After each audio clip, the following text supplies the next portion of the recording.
들깨와 같이 먹으면 보약되는 음식 3가지와 레시피.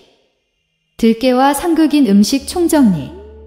천연 종합 영양제인 들기름과 들깨가루 먹는 방법에 대해 알려드리겠습니다. 들깨는 오메가3 지방산이 풍부해서 몸속 염증을 없애는 최고의 건강식품 중 하나입니다. 건강에 필요한 많은 영양소를 가지고 있어 종합 영양제라고도 불립니다. 들깨 속 오메가3 함량은 식물성 기름 중 최고로 많이 들어있으며 고등어보다 40배 이상 많습니다. 하지만 들깨도 어떤 음식과 함께 먹느냐에 따라 보약이 될 수도, 독이 될 수도 있습니다. 들깨를 가루로 만들면 산패가 빨리 되어간에 부담을 줄 수 있으니 주의해야 합니다. 들깨와 함께 먹으면 좋은 음식으로는 미역국이 있습니다. 미역은 혈액의 독소를 배출하고 염증을 줄이며 위장 건강에 도움이 됩니다. 미역국 만드는 방법은 미역을 불려서 손질한 후 참기름에 마늘과 함께 볶다가 물을 붓고 끓인 다음 들깨가루를 넣고 간을 맞추면 됩니다. 반면 들깨와 절대 같이 먹으면 안 되는 음식은 밀가루로 만든 칼국수입니다. 밀가루의 글루텐이 소화 흡수를 방해하고 칼슘 배출을 촉진해 뼈를 약화시킬 수 있기 때문입니다. 마지막으로 들깨와 궁합이 좋은 음식으로 감자가 있습니다. 감자는 위 점막을 보호하고 염증을 줄이며 장 건강에도 좋습니다. 무척이나 간단합니다. 먼저 감자 껍질을 벗기고 적당한 크기로 썰어줍니다. 다음 양파는 채 썰어주고 대파는 송송 썰어줍니다. 그 다음 마늘을 다져주시고 물에 다시마와 멸치를 넣고 끓여 육수를 만듭니다. 10분 정도 끓인 후에 다시마와 멸치를 건져내고 냄비에 손질한 감자와 양파, 다진 마늘을 넣고 다시마 육수를 부어준 불에서 감자가 부드러워질 때까지 끓여주시고 대략 10분에서 15분 정도 끓여줍니다. 감자가 부드러워지면 들깨가루를 넣고 잘 저어주시고 소금과 후추로 간을 맞추고 썰어놓은 대파를 넣어 2분에서 3분 정도 끓여주시면 최고의 보양식 들깨감자국 완성입니다. 그런데 혹시 요즘 들어 쉽게 피곤해지거나 변비 때문에 힘들지 않으신가요? 그렇다면 무조건 이것을 드셔야 합니다. 6월에서 10월이 되면 집에서 한 박스씩 쟁여놓고 드시는 음식이 있는데 바로 감자입니다. 감자에는 폴리페놀 성분이 다량 함유되어 있는데 이 폴리페놀이라는 성분이 암을 예방하는데 굉장히 큰 효과가 있다는 사실 알고 계신가요? 감자는 우리가 몰랐던 굉장히 많은 영양분을 가지고 있습니다. 감자에는 비타민C, 칼륨, 단백질, 탄수화물 등 영양분이 아주 풍부한데 하지만 이렇게 몸에 좋은 감자도 어떤 음식과 함께 먹느냐에 따라서 우리 몸에 보약이 될 수도 있고 반대로 독이 될 수도 있다는 사실 알고 계셨나요? 오늘은 감자와 함께 먹으면 보약이 되는 음식 3가지와 반대로 감자와 함께 먹으면 오히려 독이 되는 음식 3가지에 대해서 알아보도록 하겠습니다. 먼저 감자와 함께 먹으면 독이 되는 최악의 음식 첫 번째는 바나나입니다. 요즘 나이가 들수록 건강을 위해서 다이어트를 하시는 분들이 계신데 주로 아침을 밥 대신 감자나 바나나 그리고 우유를 드시는 분이 계십니다. 하지만 감자를 바나나와 함께 드시는 것은 오히려 건강을 해칠 수 있는데 그 이유는 감자와 바나나 모두 칼륨 함량이 높기 때문입니다. 칼륨은 몸속에 높은 수분이나 나트륨을 배출시켜 우리 건강에 도움을 주지만 과다 섭취하면 체내 수분 균형이 맞지 않아 비정상적인 신경 이완을 초래해 근육 무력감이나 손발 저림이 심할 경우 심장 부정맥을 일으킬 수 있습니다. 또한 이 2가지 식품을 함께 섭취하면 위산 분비가 증가하여 속쓰림이나 소화 불량 등의 증상이 나타날 수 있다고 하니 감자와 바나나를 함께 섭취하는 것은 피하시고 따로 드시기 바랍니다. 감자와 함께 먹으면 해로운 음식 2번째는 감자튀김입니다.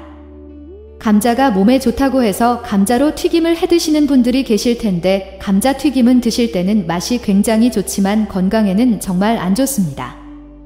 감자튀김은 다른 음식과는 달리 고열로 조리되는 음식인데 이때 튀기는 과정에서 비만이나 심혈관 질환을 유발하는 아크릴아마이드가 발생합니다. 이 물질은 세계보건기구 산하인 국제암연구소에서 인체 유해 물질로 분류하고 있는데 암을 유발할 뿐 아니라 뇌신경까지 공격해서 치매 위험도 높아지게 됩니다. 그렇다고 해서 아예 못 드시는 것은 아닌데 간단한 방법을 통해서 함량을 줄일 수 있습니다. 감자를 기름에 튀길 때 160도 이하에서 조리하시면 되는데 하지만 완전히 제거되는 것이 아니기 때문에 건강을 생각하신다면 감자 튀김은 되도록 피하시는 것이 좋습니다. 감자와 함께 먹을 때 해로운 음식 세 번째는 싹이 난 감자입니다. 가끔 감자를 사놓고 오래 둬서 나중에 꺼내 먹으려고 하면 감자에 싹이 나 있는 경우가 있습니다. 이때 싹난 감자를 버리기가 아까워서 싹을 떼어내고 그냥 드시는 분이 계신데 이렇게 하시면 큰일 납니다. 싹이 난 감자는 더는 식재료가 아니라 솔라닌이라는 독이 든 독성 물질로 생각하셔야 합니다. 감자에는 글리코알칼로이드라는 독성 화합물이 들어있는데 이 독성 화합물의 주성분이 솔라닌입니다. 감자가 녹색으로 변하며 생기는 솔라닌이 특히 감자싹에 많이 들어있는데 이 솔라닌은 조금만 먹어도 복통, 구토, 현기증 및 호흡곤란 등의 식중독 증상을 일으킬 수 있습니다. 어떤 분들은 그럼 싹이 난 부분만 제거하고 먹으면 안전하지 않느냐라고 물어보시는 분들이 계신데 그렇지 않습니다. 이 솔라닌 성분은 열에 강해서 고열로 조리한다 해도 사라지지 않기 때문입니다. 감자가 조금이라도 녹색으로 변한 부위가 있거나 싹이 났다면 먹지 않는 것이 건강에 좋습니다. 감자는 조금만 잘못 보관해도 이렇게 금세 싹이 나오는데 감자를 먹기 좋은 상태로 오래 보관하시려면 검은 봉지나 신문지 또는 상자에 넣어 바람이 잘 통하는 곳에 두셔야 합니다. 온도는 7도에서 10도 정도가 적당하고 불가피하게 10도 이상의 상온에서 보관해야 한다면 최대 일주일 안에는 섭취하는 것이 좋습니다. 반대로 감자와 함께 먹으면 보약이 되는 음식도 있는데 첫 번째는 바로 달걀입니다. 아침에 감자와 달걀을 먹으면 치매를 확실하게 막아주는데 달걀과 감자에는 질 좋은 단백질이 풍부해서 달걀에 없는 비타민C를 감자가 보충해줍니다. 감자에 들어있는 비타민C는 삶아도 쉽게 파괴되지 않아 세포 손상을 막고 염증 완화에도 도움을 주는데 감자에는 뇌의 대표 영양성분 중 하나인 포스파티딜세린이 함유되어 있어 신경세포의 손상을 막아줍니다. 또한 달걀에 들어있는 레시틴 성분도 기억력 향상과 뇌의 노화를 늦추는 성분인데 특히 이 성분은 달걀 노른자에 풍부해 하루에 삶은 달걀을 1개에서 2개씩 꾸준히 드시면 언어와 인지 능력 향상에 효과적입니다. 또한 감자와 달걀은 아침 빈속에 먹어도 부담이 없는 음식인데 감자는 풍부한 항염증 효과가 있어 위 점막을 보호하고 세포 변성을 막아줍니다. 또한 소화불량은 물론 위염과 위궤양 등 각종 위장 질환 개선에 큰 도움을 주며 감자에는 식이섬유가 풍부해서 아침 배변 활동을 도와 위와 장을 편안하게 해줍니다. 반면에 달걀에는 풍부한 칼슘 성분이 위산과 위액 분비를 조절하여 감자와 함께 드시면 그 시너지 효과를 증폭시키기 때문에 아침 식사 대용으로 감자와 달걀을 드시면 몸도 가벼워지고 속은 편안해집니다. 감자와 함께 먹으면 보약이 되는 음식 두 번째는 우유입니다. 감자에는 비타민 B와 비타민 C가 함유되어 면역력 향상에 아주 좋은데 땅속의 사과라고 불리는 감자는 사과보다 무려 3배나 많은 비타민 C를 함유하고 있습니다. 비타민 C는 피로를 회복시키고 면역 체계를 강하게 만드는 데 도움을 주며 비타민 B1은 당질의 대사를 도와 몸에 해로운 물질을 분해하여 육체 피로를 회복하는 데 도움을 주는데 이러한 비타민 성분들의 체내 흡수율을 올리기 위해서는 비타민 A가 꼭 필요한데 비타민 A는 우리가 즐겨 마시는 우유에 풍부하게 함유되어 있습니다. 또한 우유와 감자는 서로 부족한 영양소를 충족시켜주는 좋은 조합인데 감자에 부족한 비타민 A와 칼슘 성분은 우유가 보충해주고 우유에 부족한 비타민 C는 감자가 보충해주기 때문입니다. 우유의 유당과 감자의 섬유질 성분은 몸속에서 같이 작용해 변비 개선 효과도 뛰어난데 감자만 먹을 때 느껴지는 목막힘을 우유 한 잔으로 간단하게 해결할 수 있고 영양 보충과 비타민 흡수율 극대화를 통한 면역력 향상에도 도움을 주기 때문에 감자를 드실 때는 꼭 우유와 같이 드시기 바랍니다. 감자와 함께 먹으면 보약이 되는 음식 세 번째는 구운 감자입니다. 혹시 감자가 요리 방법에 따라 영양 성분이 달라진다는 사실 알고 계신가요? 감자에 함유된 대부분의 영양소는 생감자보다 익힌 감자에 더 많이 들어 있습니다. 그런데 삶거나 찌거나 굽는 방법 중에서도 구운 감자에서 가장 많은 영양소가 들어있는데 감자의 필수 지방산인 리놀레산은 세포의 성장과 신체 발달에 꼭 필요한 영양소입니다. 지방산 중 리놀레산은 구운 감자가 100g당 39.17mg, 생감자가 7.1.78mg로 약 5배 많습니다. 또한 감자에는 다양한 아미노산이 들어있는데 생감자보다 구운 감자의 함량이 평균 1.2배나 높습니다. 리놀레산은 구운 감자가 100g당 39.17mg, 생감자가 7.1.78mg로 약 5배 많습니다. 또한 감자에는 다양한 아미노산이 들어있는데 생감자보다 구운 감자의 함량이 평균 1.2배나 높습니다. 그리고 감자에는 비타민C가 아주 많이 들어있는데 생감자 100g당 4.47mg이 들어있는데 이것은 사과보다 무려 3배 이상 더 많은 양입니다. 그런데 구운 감자의 비타민C는 생감자보다 3배나 더 많이 들어있기 때문에 구운 감자로 드시는 경우 사과보다 무려 9배나 더 많은 비타민C를 먹게 되는 것입니다. 감자는 열을 가해도 비타민C가 쉽게 파괴되지 않지만 그래도 일정량 손실되는 건 어쩔 수 없는데 그렇다면 어떻게 조리하면 손실을 최대한 줄일 수 있을까요? 바로 껍질째 조리하는 건데요. 농촌진 흥청은 감자의 껍질을 벗기지 않고 요리한 경우 비타민C가 10% 손실만 발생했다고 합니다. 앞으로 찐감자보다는 껍질째 감자를 구워서 드시면 맛과 영양 모두를 얻으실 수 있습니다. 혹시 요즘 들어 부쩍 무릎이 안 좋다거나 뼈마디마다 쑤시고 아프지 않으신가요? 미역은 텅 빈 뼈 속을 꽉 채워주고 무릎 통증까지 싹 잡아주는 천연 양식이라는 사실 알고 계신가요? 바닷속 금호초라고 불리는 미역에는 각종 비타민과 미네랄까지 가득해서 나이가 들수록 약해지는 뼈를 튼튼하게 하고 동맥경화 및 암의 예방에도 굉장히 좋은데요. 하지만 이렇게 몸에 좋은 미역도 어떤 음식과 함께 먹느냐에 따라서 우리 몸에 보약이 될 수도 있고 반대로 독이 될 수도 있다는 사실 알고 계셨나요? 오늘은 미역과 함께 먹으면 보약이 되는 음식 3가지와 반대로 미역과 함께 먹으면 오히려 독이 되는 음식 3가지에 대해서 알아보도록 하겠습니다. 먼저 미역과 함께 먹으면 독이 되는 최악의 음식 첫 번째는 들기름입니다. 많은 분들이 미역국을 끓일 때 들기름에 미역과 고기를 볶아 맛을 냅니다. 들기름은 고소하고 맛있을 뿐만 아니라 포화 지방산과 불포화 지방산이 풍부해 건강에 좋다고 알려져 있습니다. 들깨에서 추출한 들기름에는 리놀레산이 많이 함유되어 있는데 이 성분은 치매 예방과 뇌 건강에 굉장히 좋습니다. 또한 들기름은 혈관 속 노폐물인 콜레스테롤을 제거하고 동맥경화를 예방하여 심혈관 질환 예방에 탁월합니다.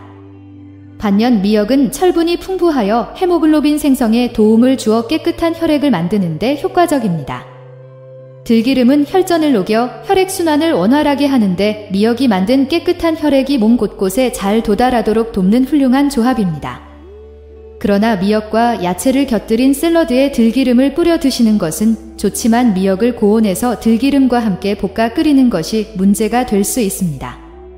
들기름의 발화점이 낮기 때문에 고온에서 조리하면 산화되어 유해물질인 벤조피렌이 생성됩니다.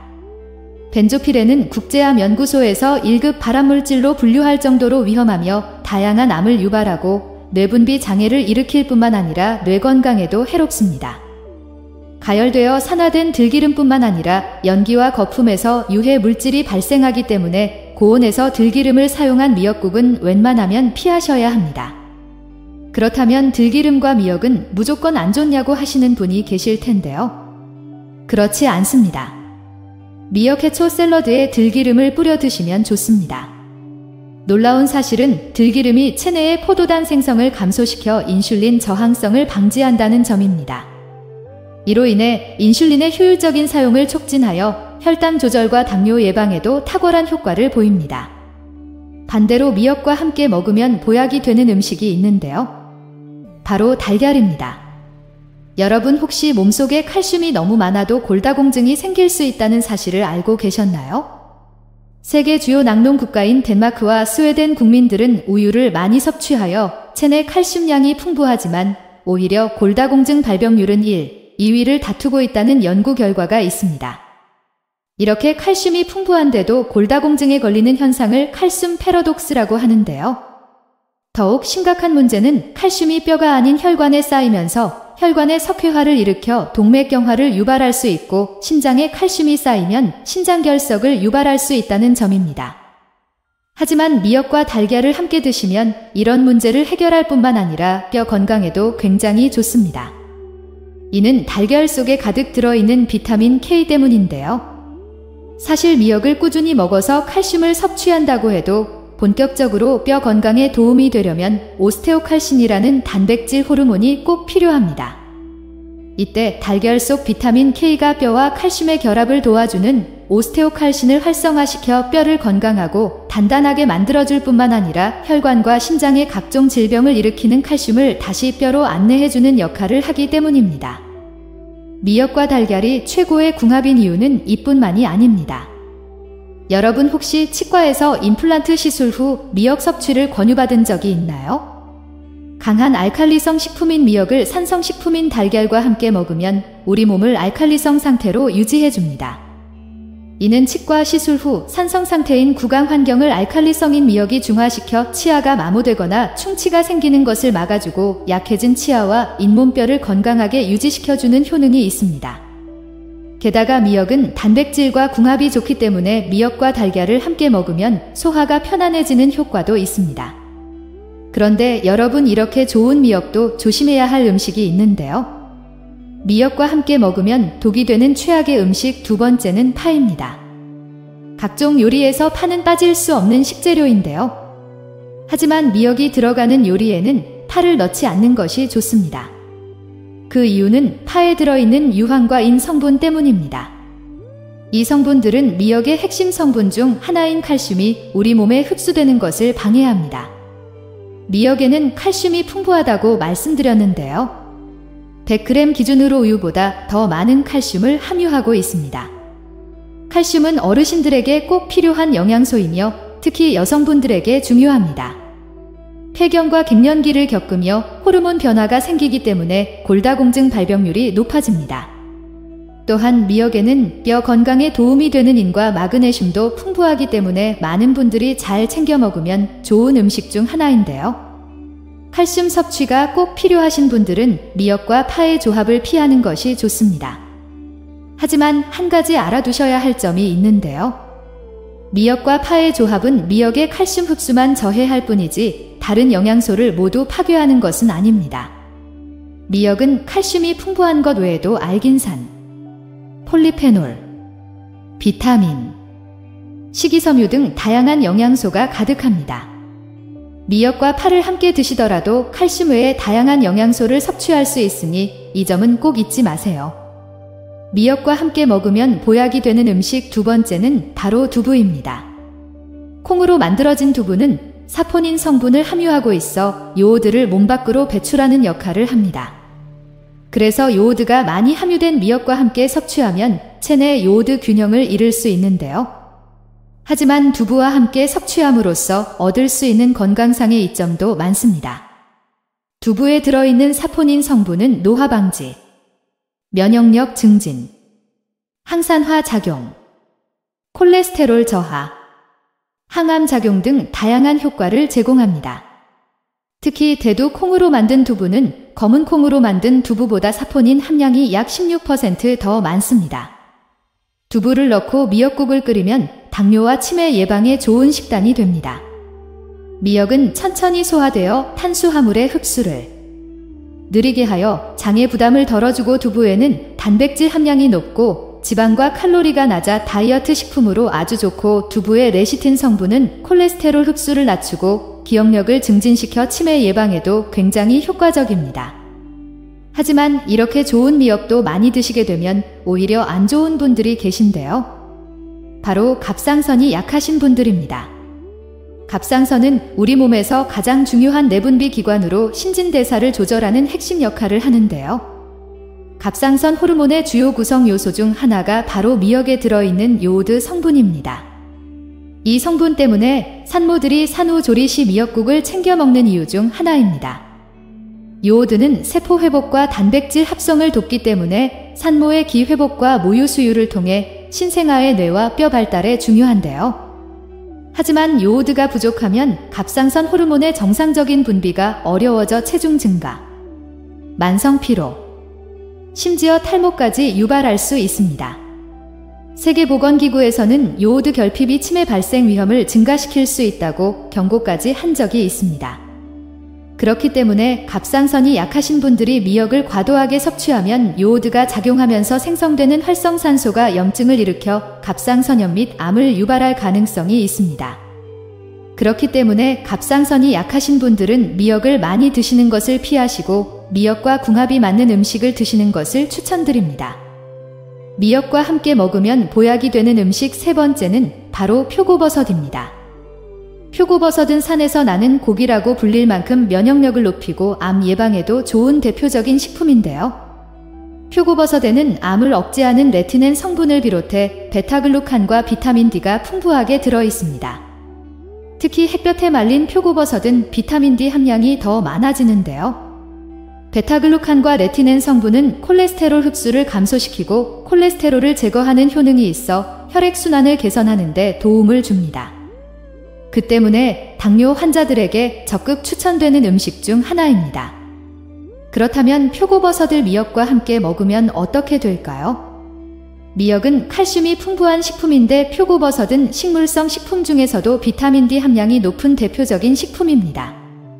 따라서 미역국에 표고버섯을 넣으면 칼슘 흡수를 높여 뼈 건강에 매우 좋습니다. 또한 미역국에 들깨가루를 같이 넣어 먹는 것도 좋은 방법인데요. 들깨가루에는 비타민 D가 많이 들어있어 칼슘 흡수를 더욱 높여주기 때문입니다. 마지막으로 미역과 함께 먹으면 보약이 되는 음식이 하나 더 있는데요. 바로 식초입니다. 미역이 고혈압과 심혈관 질환에 정말 좋은데요. 미역에 들어있는 히스타민 성분이 혈압을 낮춰줘서 혈관의 부담을 줄이고 심장 근육을 튼튼하게 만들어줍니다. 또한 미역의 미끈미끈한 점액질 성분이 미역의 알긴산인데 혈액 속의 지방과 염분을 몸 밖으로 배출시키고 나쁜 콜레스테롤의 수치를 딱 낮춰줍니다. 또한 식초에 가득한 유기산들이 몸속의 혈액순환과 신진대사를 활발하게 하고 미역이 몸속의 나쁜 유해물질 찌꺼기들을 모두 몸 밖으로 배출하게 도와줍니다. 게다가 식초가 미역에 가득한 칼슘을 몸속에 가득 흡수될 수 있도록 도와주기 때문에 미역을 드실 때 식초를 살짝 뿌려 드시는 것도 좋습니다. 오늘 알게 되신 걸 한 줄로 정리해드리자면 미역과 함께 먹으면 보약이 되는 음식 세 가지는 골다공증과 류마티스 관절염 그리고 항암에 좋은 표고버섯, 갑상선을 지켜주고 단백질과 사포닌을 흡수하는 데 도움을 주는 두부, 칼슘이 제대로 작용하는데 도움이 되고 치아와 잇몸에도 좋은 달걀, 혈액순환을 돕고 몸속에 나쁜 유해물질 찌꺼기를 배출하는 식초가 있었고 미역과 함께 먹으면 최악의 독이 되는 음식 세 가지는 1급 발암물질을 일으키는 들기름, 해독 능력을 떨어뜨리고 칼슘 흡수를 방해하는 탁 그리고 미역의 과도한 섭취가 있었습니다. 여러분 좋은 음식을 섭취하는 것도 중요하지만 어떻게 먹느냐가 더욱 중요합니다. 올바른 식습관으로 건강을 유지하시길 바랍니다. 이번 영상이 유용하셨다면 가족이나 친구들과도 공유해주세요. 구독 버튼을 누르고 알림을 설정하시면 앞으로도 유익한 건강 정보를 받아보실 수 있습니다. 앞으로도 유용한 정보로 여러분께 도움을 드리겠습니다. 오늘 하루도 건강하고 행복하게 보내세요. 감사합니다.